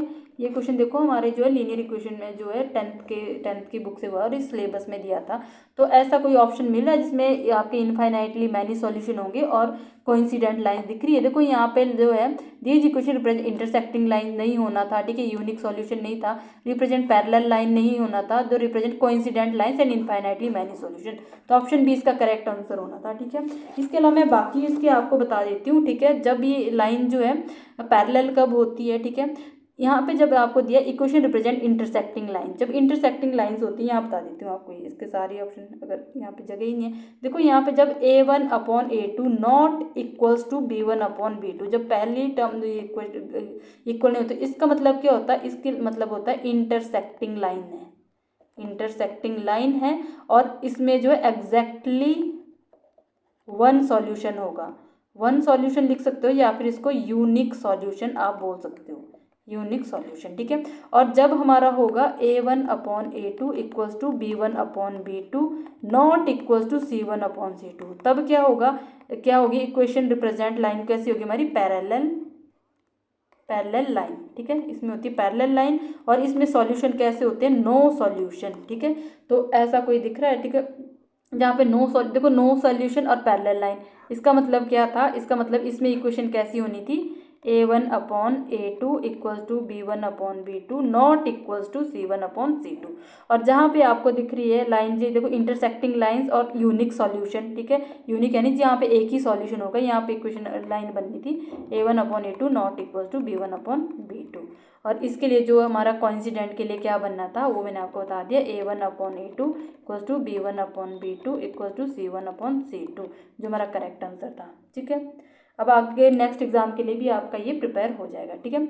नेक्स्ट क्वेश्चन मेरा क्वेश्चन नंबर 19 क्या बोलता है, A city planner is design a rectangular path so that its two diagonal must cross exactly at their midpoints. Which property of the park shape guarantees this and what does it imply about the diagonals? ठीक है, एक शहर योजनाकार है, ठीक है, एक शहर योजनाकार आता है और वो क्या बोलता है कि एक आयताकार पार्क डिजाइन करना है। आयताकार का मतलब समझते हो, रेक्टेंगल, रेक्टेंगल का मतलब होता है जिसकी आमने सामने की साइड जो इक्वल है, इसकी साइड ये इक्वल है, इसकी जो है ये साइड इक्वल है, ठीक है, समझ गए। तो इसमें इसका मतलब क्या है कि वो एक डिजाइन आयताकार पार्क डिजाइन कर रहा है ताकि उसकी दोनों विकर्ण ठीक उनके मध्य बिंदु पर एक दूसरे को काटे। अब देखो रेक्टेंगल का विकर्ण क्या होगा, इसका विकर्ण ये होगा, डायगोनल बोलते हैं, और इसका विकर्ण ये होगा डायगोनल। अब देखो मध्य बिंदु पे काट रहे हैं ना, इसने बोला कि एक दूसरे को मध्य बिंदु पर काटे। कौन सा गुण इस बात की गारंटी देता है कि यह विकर्णों के बारे में क्या दर्शाता है, तो इसके बारे में कौन गारंटी देता है, ठीक है, यहाँ पे मिल रहे हैं ना ये। तो सबसे पहले ये ऑप्शन देख लो, आयत के विकर्ण एक दूसरे को समद्विभाजित नहीं करते। क्या विकर्ण समद्विभाजित नहीं कर रहे, बाइसेक्ट नहीं कर रहे, ये तो कर रहे हैं, देखो बाइसेक्ट कर रहे हैं, तो ये तो गलत हो गया। The diagonals of a rectangle are perpendicular but not equal. जो डायगोनल होते हैं वो परपेंडिकुलर तो है एक दूसरे को, जो क्या कर रहे हैं परपेंडिकुलर यानी लंबवत तो है, बट वो बराबर नहीं होते। तो ये भी स्टेटमेंट गलत है, क्योंकि इसमें क्या होता है, इसमें जो रेक्टेंगल के डायगोनल की जो है दो इंपॉर्टेंस होती है, ठीक है, टू इंपॉर्टेंस होती है। मैं अभी लिखवाती हूँ। सी ऑप्शन क्या बोला, the diagonal of a rectangle bisect each other and are equal in length. ये बिल्कुल सही बोला इसने। ये लेंथ में क्या होते हैं, इक्वल होते हैं, और कैसे होते हैं, बाइसेक्ट भी करते हैं। तो ऑप्शन सी इसका क्या आना था, करेक्ट आंसर। ऑप्शन डी बोला आयत के विकर्ण असमान होते हैं, असमान नहीं होते, इक्वल होते हैं, ठीक है। तो इसमें देखो, इसमें लिख लो रेक्टेंगल में, रेक्टेंगल के डायगोनल समझते हो ना, विकर्ण। तो इसमें दो इंपॉर्टेंस होती है। फर्स्ट क्या होती है, एक दूसरे को बाइसेक्ट करती है आधे आधे में, एक दूसरे को बाइसेक्ट करती है आधे आधे में, ठीक है, हाफ हाफ में कर रही है ना बाइसेक्ट, आधे आधे में। देखो इसका आधा यहाँ, इसका आधा यही है ना, तो यहाँ पे बाइसेक्ट करे, इसका आधा यही है, बाइसेक्ट करे पूरा इसका यहाँ तक है, ठीक है। सेकंड क्या होती है, दोनों डायगोनल बराबर होते हैं, दोनों डायगोनल बराबर होते हैं, ठीक है। नेक्स्ट एग्जाम में आपको हेल्प करेगा ये, ठीक है। नेक्स्ट क्वेश्चन हमारा, यदि if 4000 is land at 5% per annum simple interest for 2 years, find the interest earned at the end of the year, ठीक है। सिंपल इंटरेस्ट का क्वेश्चन है कि आप 4000 की राशि 5% वार्षिक साधारण ब्याज की दर पर 2 वर्षों के लिए उधार दी जाती है। उधार कितना दे रहे हैं, जो हम उधार देते हैं उसको हम क्या बोलते हैं, मूलधन बोलते हैं, प्रिंसिपल उसको बोलते हैं। 4000 उधार दिया जा रहा है, कितने रेट पे दिया जा रहा है, 5% के रेट पे, और कितने टाइम के लिए दिया जा रहा है, 2 ईयर के लिए दिया रहा है। तो हमें अर्जित ब्याज, ब्याज कितना बैठता है इस पर, तो हमें ब्याज निकालना है, सिंपल इंटरेस्ट निकालना है। तो लगा दो principal into rate into time upon 100। Principal कितना है 4000 इंटू रेट कितना है 5 इंटू टाइम कितना है 2/100। 0 से 0, 0 से 0 कैंसिल, बचा क्या 40 गुना 5 दूनी 10, कितना होगा 40 गुना 10 कितना हो जाएगा 400। तो कितना ब्याज बैठना था 400, यानी ऑप्शन में सिंपल इंटरेस्ट का इजी क्वेश्चन डालना था, ठीक है। नेक्स्ट क्वेश्चन है 21, त्रिभुज एबीसी में कोण ए कोण बी का 3 गुना है और कोण सी जो है कोण बी से 30 डिग्री कम है। कोण बी का मान ज्ञात कीजिए। एक त्रिभुज है यहाँ पे, ठीक है, जहाँ पे मैं क्या दे दिया, एक कोण ए है, एंगल ए है, ठीक है। एंगल ए जो क्या बोल रहा है, एंगल बी का 3 गुना है। किसका, एंगल बी का जो है 3 गुना है। एंगल बी का क्या है, ये 3 गुना है, ठीक है। मल्टीप्लाई कर दो, ठीक है। इसको सिंपल लिख लो, ए इक्वल्स टू क्या है 3 गुना बी का, ठीक है। और कोण सी जो है, कोण सी क्या है, बी से 30 डिग्री कम है। किससे, बी से। तो यहाँ पे सबसे पहले तो आप ऐसे लिख लो, यहाँ पे ए लिख लो, यहाँ पे बी लिख लो, यहाँ पे सी लिख लो, ठीक है। ए बी सी 3 कोण है ना। तो सबसे पहले इसने क्या बोला, कोण ए क्या है हमारा, जो कोण ए क्या है बी का 3 गुना है, तो 3 भी लगा दिया। इसका मतलब बी कितना होगा, बी तो बी ही रहेगा, तभी ये 3 गुना आ गया। और कोण सी क्या है, कोण सी क्या है, बी से जो है 30 डिग्री कम है। बी से कितना है 30 डिग्री कम, तो b माइनस 30 कर दो इसको, ठीक है, 30 डिग्री कम है। अब इसने क्या बोला कि हमें निकालना है फाइंड एंगल बी, तो कोण बी होगा कितना। तो आपको पता है ट्राइंगल की प्रॉपर्टी सबको पता है कि ट्राइंगल के तीनों कोणों का सम ऑफ 3 एंगल कितना होता है 180 डिग्री। तो सबका सम कर दो। तो सम हमारे पास क्या क्या दिए है, एक एंगल दिया है 3b प्लस बी की वैल्यू दी है b प्लस एक दिया है b माइनस 30, किसके इक्वल होगा 180 डिग्री के, ठीक है। अब देखो 3b प्लस बी कितना होगा, 3 और 1 4 1 5b हो गया, कितना हो गया 5b minus 30 equals to 180 degree. अब 5b इधर ही रखो और कांस्टेंट टर्म को एक साइड रखो, 180 डिग्री और वही 30 उधर जाके हो गया प्लस का। तो 5b की वैल्यू कितनी आ गई 180 प्लस 30 कितना हो गया, ये हो गया हमारा 210 डिग्री।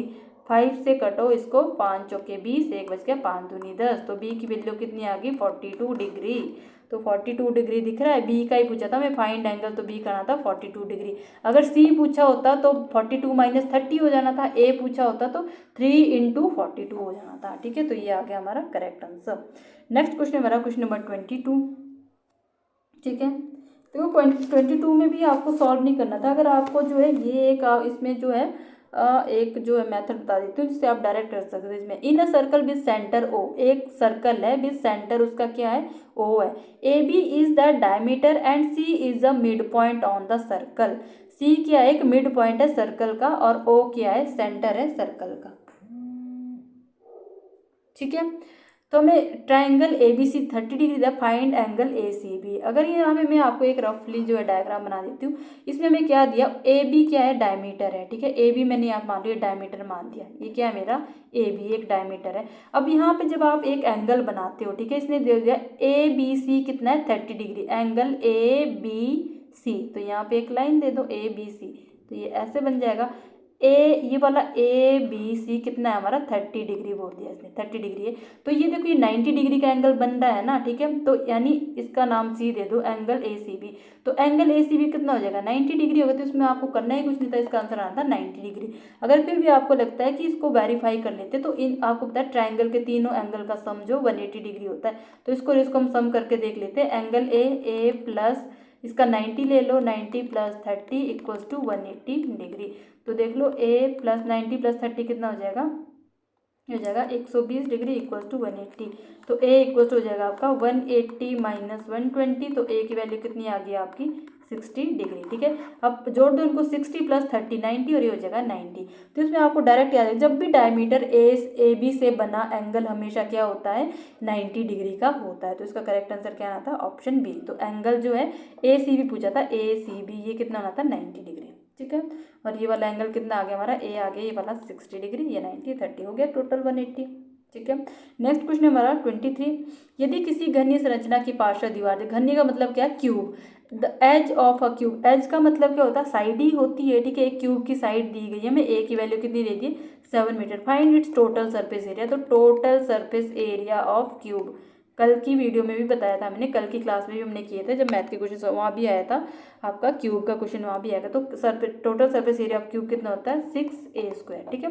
तो 6 इंटू ए की वैल्यू कितनी है 7 का स्क्वायर, तो ये आता है 6 इंटू 7 7 जा 49, तो 6 इंटू 49 कितना हो जाएगा आपका, ये हो जाएगा आपका 54 इंटू 5 कैरी 6 4 जा 24 और 5 कितना हो जाएगा 29, 294 क्या हो जाएगा मीटर स्क्वायर, ठीक है। तो है कोई 294, ऑप्शन सी, ठीक है, इसका आना था ऑप्शन सी।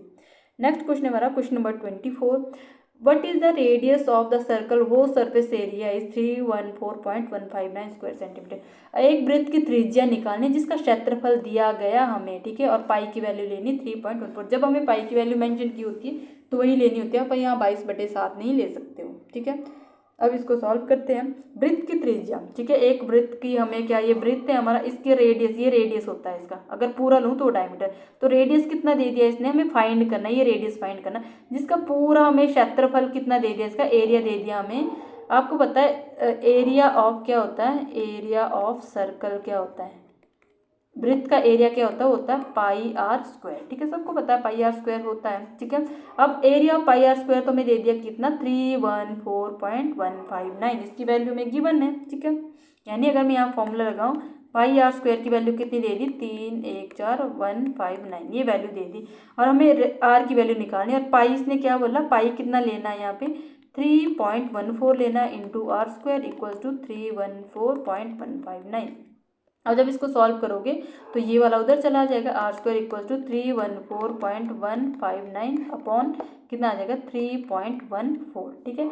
अब इसको कैलकुलेट करने के लिए हमें क्या करना पड़ेगा, आर की वैल्यू पर या तो इसके डेसिमल हटा दो, कैलकुलेशन इसमें थोड़ी ज़्यादा हो जाएगी, अप्रॉक्स आएगा, एग्जैक्ट नहीं आएगा इसका आंसर, ठीक है। आर स्क्वायर की वैल्यू कितनी आ जाएगी, मैं इसको लिखूँ 314,159, इसका जो डेसिमल हटा के अपॉन में लगा लिया 1000, इसका डेसिमल हटा के 100 गया ऊपर और नीचे आ गया 314, 10 10 100 हो गया कैंसिल, ठीक है। तो बचा क्या हमारे पास बचा जी आर स्क्वायर की वैल्यू कितनी बच गई यहाँ पे, वो बच गई हमारे पास 314,159 अपॉन 314 की 10 के साथ मल्टीप्लाई 3140।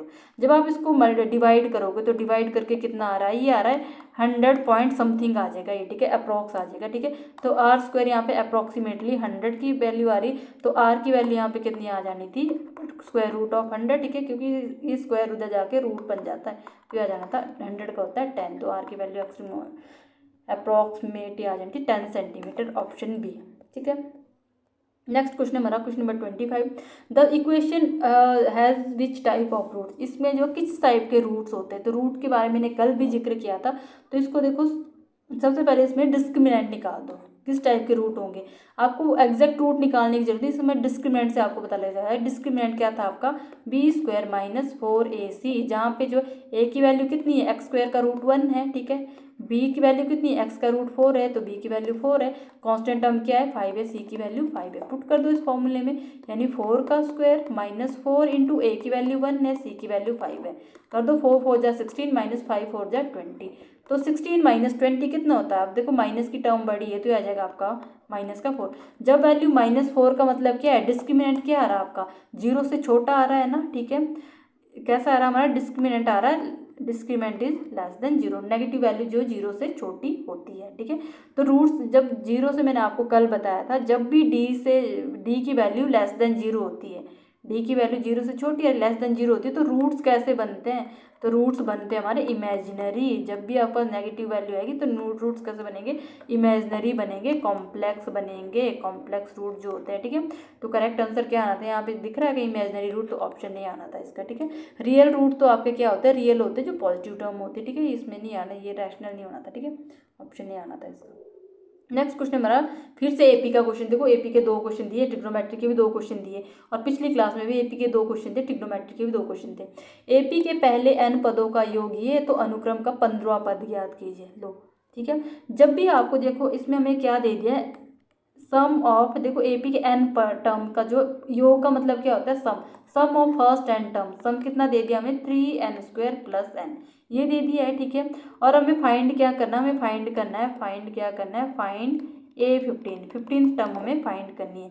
जब भी हमें कोई टर्म फाइंड करनी पड़ती है कोई भी नंबर की, जैसे मान लो nth टर्म को करनी है, कोई भी 15 हो 10 हो जो भी मर्जी हो, तो इसके लिए एक फॉर्मूला याद रखना है आपका S15, अब 15th टर्म निकालनी है ना an, इसका या फिर इसका फॉर्मूला लिख देती हूँ मैं, पहले इसका सिंपल फॉर्मूला लिख देते हैं nth टर्म के लिए। nth टर्म के लिए फॉर्मूला क्या बनेगा हमारा, Sn -1, ये फॉर्मूला याद रखना है। जब भी आपको टर्म निकालनी पड़ेगी और सम कुछ दिया गया तो आपने वो ऐसे निकालना है, ठीक है, यानी Sn मेरे को दे दिया ये वाला, ठीक है। अब यहाँ पे मेरे को निकालना क्या है, A15 निकालना है। A15 का मतलब है यहाँ पे S15 माइनस S15 माइनस 1, ये कैलकुलेट करना है आपने, ठीक है। तो S15 का मतलब ये दे दिया, S15 की वैल्यू तो हमें पुट करनी है, ठीक है। तो S15 निकाल दो, यहाँ पे देखो पहले, या तो आप S15 पहले फाइंड कर लो, इसका मतलब क्या है S15 माइनस 15 माइनस 1 कितना हो गया S14, ये कैलकुलेट करना है आपने। तो S15 का मतलब क्या है, n की वैल्यू कितनी दे दी हमें, n की वैल्यू यहाँ 15 है और यहाँ n की वैल्यू कितनी है, n की वैल्यू है 14, तो इसमें पुट कर दो, हमें क्या दिया है, Sn हमें गिवन है, हमें क्या दिया था क्वेश्चन में, Sn दिया था 3n² प्लस n, तो पहले हमें इसका S15 निकाल लेती हूँ मैं, यानी n की वैल्यू 15 पुट करनी है, 3 इंटू 15 का स्क्वायर प्लस 15, तो कितना हो जाएगा, 3 इंटू 15 का स्क्वायर कितना होता है, वो होता है हमारा 225 प्लस 15, ठीक है। तो 3 इंटू 25 जब करोगे तो कितना आ जाएगा, 5 3 जा 15 का 5, 2 3 2 जा 6 और 1 7, 3 2 जा 6, 675 प्लस 15, तो ये आ गया हमारा 690, ठीक है। फिर S14 निकालो, यानी n की वैल्यू ऑफ 14 पुट करनी है, 14 का स्क्वायर प्लस यहाँ पे n की वैल्यू कितनी आ गई 14, ठीक है। तो 3 इंटू 14 का स्क्वायर कितना होता है, वो होता है 196, ठीक है। स्क्वायर 20 तक याद कर लेना, अगर मैथ का एग्जाम देना है, मैथ सॉल्व करना है, तो इसका मतलब 196 इंटू 3, तो 3 इंटू 196 कितना हो जाएगा, ये हो जाएगा हमारा 6 3 जा 18, 9 3 जा 27 और 1 28, 2 3 1 जा 3 और 2 5, 588 हो गया प्लस का 14, तो कितना आ गया, ये आ गया 602। अब हमें इनका क्या करना था, डिफरेंस, यहाँ पे वैल्यू पुट कर दो दोनों की, ठीक है। S15 की वैल्यू कितनी आ गई, वो आ गई 690 माइनस ये आ गई 602, तो कितना आ जाएगा, ये आ जाएगा 88, तो ऐसे इसको कैलकुलेट करते हैं, ठीक है। ये फॉर्मूला याद रखना 88, ऑप्शन बी। नेक्स्ट क्वेश्चन है हमारा, ये जो है ये क्वेश्चन है हमारा एज वाला, इसमें क्वेश्चन क्या दिया है, रवि की प्रेजेंट एज कितनी है, 3 years more than twice his sister's age, Ravi की वर्तमान आयु जो उसकी बहन की आयु के दुगुने से 3 वर्ष अधिक है। दुगुने का मतलब क्या बोल रहा है कि रवि की जो आयु है, ठीक है, रवि जो है उसकी बहन की दुगुने के, मान लो उसकी सिस्टर की मैं x मान लेती हूँ, तो उसकी बहन के जो है दुगुने से, दुगुने का मतलब है 2x, ठीक है, 3 अधिक का मतलब है 3 ज़्यादा है, तो रवि की एज ही होगी, तो यहाँ पर लिख लेना, प्रेजेंट एज की बात हो रही है, यहाँ रवि लिख लो, यहाँ सिस्टर को मैंने x मान लिया और इसको मान लो कितना 2x प्लस 3, ये रवि की एज होगी 2x प्लस 3। बट हमें इसमें क्या दिया है, यदि बहन की आयु 7 वर्ष है, इफ द सिस्टर से इसकी आयु कितनी है, x की वैल्यू 7 दे दी हमें, x की, तो रवि की एज हमें फाइंड करनी, तो रवि की एज कर दो यहाँ पे पुट, बेसिक क्वेश्चन दिया था बिल्कुल, तो ये हो जाए 2 7 जा 14 + 3, तो कितना आना था, ये आना था 17। तो इसकी आनी थी ऑप्शन डी। तो option D is the right answer. Easy था। हमें ये समझना था कि जो उसकी रवि की आयु थी उसकी बहन की दोगुने से 3 ज़्यादा है। ज़्यादा का मतलब होता है 3 प्लस, अगर 3 कम होती तो मैं 3 माइनस करती। ठीक है, समझ गए। नेक्स्ट क्वेश्चन है हमारा क्वेश्चन नंबर 28। माना कि x इक्वल टू 4 बहुपद एस एक्स इसको जो है एक शून्यक है। ठीक है, x इक्वल टू 4 इसका एक शून्यक है। हमें एक जो बहुपद दिया है इसने एस ऑफ एक्स क्या दिया है, x³ - 7x² + 14x - 8, जिसका एक जो शून्यक का मतलब क्या है, रूट क्या दिया, let x equal to 4 be a zeros of the, एक इसका हमें जीरोज दे दिया, पॉलिनोमियल का क्या दे दिया, 4। ठीक है, तो if you draw the graph of y equal to s of x, how will the curve behave at it. आपको पता है जब भी पॉलिनोमियल इक्वेशन में हम एक ग्राफ ड्रॉ करते हैं तो ग्राफ जो कर्व में बनता है, पॉलिनोमियल में याद रखना आपने, पॉलिनोमियल में स्ट्रेट ग्राफ नहीं, पॉलिनोमियल में ग्राफ कैसा बनता है, वो बनता है कर्व टाइप ग्राफ बनता है। ठीक है, तो इसमें हमें ग्राफ कैसे बनाना था, सबसे पहले तो मैं इसकी जो है थोड़ा सा इसको सिंप्लीफाई कर लेते हैं, इजी हो जाएगा आपके लिए। देखो इसका हमें एक जो शून्यक जो दे दिया, जीरो दे दिया, यानी x इक्वल टू 4 दे दिया। अगर मैं इसको लिखूँ x - 4, ऐसे लिख सकते हैं ना, 4 इधर आ गया, x - 4, इससे जो आपको इसको कैलकुलेट कर लो पहले। ठीक है, सबसे पहले मैं इसको जो है फटाफट से इसको जो है डिवाइड करके 14x - 8 इसको कर लेते हैं x - 4 से। तो सबसे पहले मैं इसको x² से करूँगी तो x³ बन जाएगा, यहाँ पे जो है -4x² बन, ये मैंने कल बताया, इसको बार बार बताने की जरूरत नहीं। ये कैंसिल, प्लस में से ये गया, ये आ गया माइनस का 3x², ऊपर से ले लिया अपने प्लस का 14x माइनस का 8। ठीक है, अब इसको किससे करूँगी मैं, -3x² चाहिए तो -3x के, तो -3x² बन गया, -3 × 4 कितना हो जाएगा, 4 3 = 12 प्लस का 12x, तो यहाँ पे आ जाएगा प्लस माइनस, ये कैंसिल, प्लस और ये बन जाएगा हमारा कितना 14 और 2, अच्छा ये प्लस का, ये 14 - 2x, ऊपर से लिया माइनस का 8। अब 2x चाहिए तो यहाँ पे मैं इसको करूँगी इसको 2 से, 2x और ये जगह 2 4 = 8, तो ये हो गया सारा ही कैंसिल, 0 बच गया। तो एक रूट तो मेरा x - 4 है। ठीक है, और एक इक्वेशन बन गई x² - 3x + 2।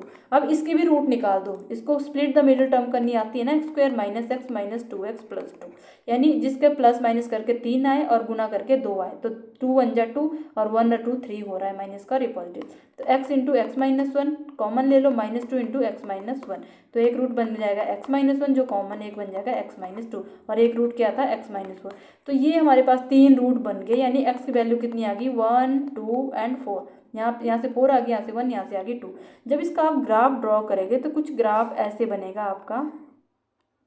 ठीक है, याद रखनी है आपने, यहाँ पे मैं वैल्यू लिख दी, ये तो होता है हमारे यहाँ पे 0, यहाँ पे होता है 1 2 3 4, यहाँ पे होती है -1 की वैल्यू।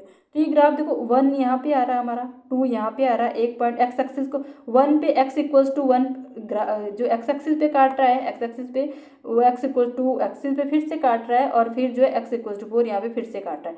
जब मैं यहाँ ग्राफ बनाऊंगी तो कुछ ऐसे ग्राफ बन जाएगा, ये ऐसे कुछ बन जाएगा, ऐसे ऐसे। ठीक है, अब ये ऐसे क्यों बनता है, एक चीज़ याद रखनी, जब भी x की वैल्यू <1 होती तो वैल्यू इसका मतलब क्या है, नेगेटिव, <1 1 से छोटी, तो जो नेगेटिव वैल्यू होगी तो इसका मतलब ग्राफ नीचे जाएगा, तो नीचे को आया, 1 से छोटी होगी तो यहाँ नीचे को आएगा। और जब वैल्यू जो है x = 1 के इक्वल होगी, 1 के इक्वल होगी ना एग्जैक्ट, इसका मतलब y की वैल्यू यहाँ पे क्या हो जाएगी, 0, जब x की वैल्यू 1 है तो y की वैल्यू 0, तो ग्राफ यानी x एक्सिस को काटेगा, काट रहा है ना यहाँ पे 1 पे, तो ये इसको काटेगा। फिर उसके बाद जब 1 से 2 के बीच में वैल्यू होती है, यानी 1 से 2 के बीच में, तो वैल्यू कैसी आएगी, पॉजिटिव आएगी, तो ग्राफ ऊपर की ओर जाएगा। ठीक है, और जब जो ये ग्राफ हमारा x = 2 पे होगा, ठीक है, x = 2, तो फिर से ये x एक्सिस पे काटेगा, क्योंकि यहाँ पे भी क्या होगी हमारी y की वैल्यू 0 होगी, तो यहाँ पे भी काटेगा। फिर इसके बाद जो है जब हमारी 2 से 4 के बीच में वैल्यू आ रही है, 2 से 4 के बीच में, 2 से 4 के बीच में, इसका मतलब क्या है, 2 से 4 के बीच में वैल्यू कैसी आएगी, नेगेटिव आएगी, तो ग्राफ नीचे की तरफ आया। ठीक है, फिर x एक्सिस 4 पे जब x की वैल्यू 4 आई तो x के फिर से काटेगा, तो इसका मतलब ये यहाँ पे आए, तो यानी x एक्सिस पे 3 बार काटेगा। ठीक है, तो यहाँ पे देख लेते हैं ऑप्शन इसके, the graph cuts x axis at all the 3 zeros. ठीक है, ये बोला है कि ग्राफ जो x एक्सिस को ऑल 3 जीरोज पे काटेगा, जो 3 जीरोज निकाले ना, x = 1 x = 2 x = 2, तो तीनों जीरोज पे काट तो रहा है, ये करेक्ट बात तो बोल रहा है। Graph touches the x axis at only 1 at, एक जीरोज पे तो x एक्सिस को टच नहीं करेगा, तीनों पे कर रहा है। The graph does not intersect the x axis, जो ग्राफ जो है इंटरसेक्ट नहीं कर रहा एट ऑल। ठीक है, ये भी नहीं होगा, क्योंकि हर पॉइंट पे जो x एक्सिस पे ही मिल रहा है, ग्राफ केवल 2 बार x एक्सिस को काट नहीं, तो इसका आना था ऑप्शन ए। ठीक है, अब आज का हमारा सेकंड लास्ट क्वेश्चन है, हमारा सेकंड लास्ट क्वेश्चन, ठीक है। ये दिया गया हमारा डिस्टेंस फॉर्मूला से, ठीक है, कोऑर्डिनेट ज्योमेट्री से। Find the distance between the point. Point दे दिया हमें, ये हमें इसमें डिस्टेंस फाइंड करना है। तो पॉइंट क्या दे दिया हमें 2 और 3 और ये दे दिया हमें 7 और 11। इसको मान लो x1, इसको मान लो y1, इसको मान लो x2, इसको मान लो y2। तो हमारा डिस्टेंस फॉर्मूला क्या बोलता है, वो बोलता है x2 माइनस x1 का whole square plus y2 minus y1 का होल स्क्वायर पूरे का स्क्वायर रूट, ठीक है। अब x2 की वैल्यू कितनी है हमारी 7 है, तो 7 माइनस x1 की वैल्यू कितनी है 2 का होल स्क्वायर प्लस y2 की वैल्यू कितनी है 11 माइनस 3 का होल स्क्वायर। वैल्यू पुट कर दी का पूरे का स्क्वायर रूट। कर दो इसको कैलकुलेट। 7 माइनस 2 का मतलब क्या है 5 का स्क्वायर प्लस 11 माइनस 3 का मतलब क्या है 8 का स्क्वायर पूरे का स्क्वायर रूट। तो हो जाएगा 5 5 जा 25 प्लस 8 8 जा 64। तो कितना आएगा ये 25 प्लस 64 कितना आ जाएगा 9 और 89, ठीक है। तो 89 देखो 89 का स्क्वायर रूट क्या यहाँ पे कोई वैल्यू है 89 का स्क्वायर 9 है पॉइंट में, तो देखो 9 तो नहीं होगा। 89 का स्क्वायर रूट हमें अप्रॉक्स लेना पड़ेगा। आप खुद देखो 89 का स्क्वायर रूट ने 89 से छोटा स्क्वायर रूट क्या होता है 81 का तो होता है स्क्वायर रूट, किसके इक्वल होता है 9 का और 10 का स्क्वायर रूट जो 100 का क्या होता है 10 होता है। तो ये तो मेरे जो है 81 और 100 के बीच में लाई कर रही है ना वैल्यू 80, यानी 9 और 10 के बीच में वैल्यू आनी थी। 9 से बड़ी आनी थी 10 से छोटी आनी थी। तो ऑप्शन देखो 9 से बड़ी और 10 से छोटी।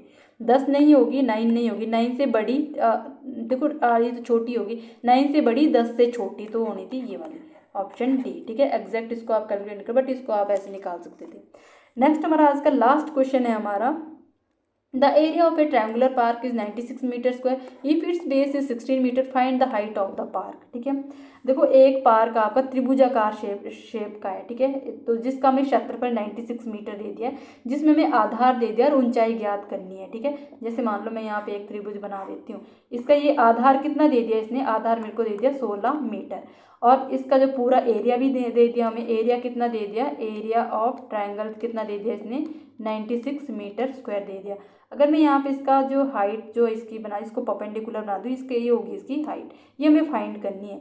तो इसमें एरिया क्या होता है आपका, एरिया ऑफ ट्रायंगल होता है हमारा area equals to half into base into height, ठीक है। तो एरिया मेरे को दे दिया 96, वैल्यू दे दी 1/2, बेस हमें दे दिया 16, हाइट हमें क्या करनी है फाइंड करनी है 2 1 जा 2 8 जा 16, ठीक है। अब 8 से 16 ये जो इक्वल है ना यहाँ पे, तो इसको इससे काट सकते हो। 8 1 जा 8, 8 1 जा 8, 1 कैरी 8 2 जा 16। एच की वैल्यू कितनी आ गई 12 मीटर। तो करेक्ट आंसर क्या आना था इसका ऑप्शन बी, ठीक है।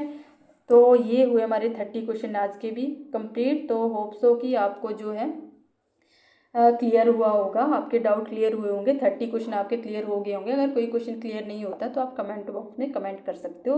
तो वीडियो को लाइक शेयर एंड चैनल को सब्सक्राइब जरूर कीजिए। जो भी आपके नॉन जो है HP पटवारी और HP JBT कमीशन के लिए प्रिपरेशन कर रहे हैं, तो उनके लिए वीडियो बहुत ही हेल्पफुल रहने वाली, क्योंकि जो आपको पैटर्न यहाँ से पता चल जाएगा कि किस किस टाइप से जो है क्वेश्चन पूछ सकता है TCS, ठीक है। तो thanks for watching and bye bye.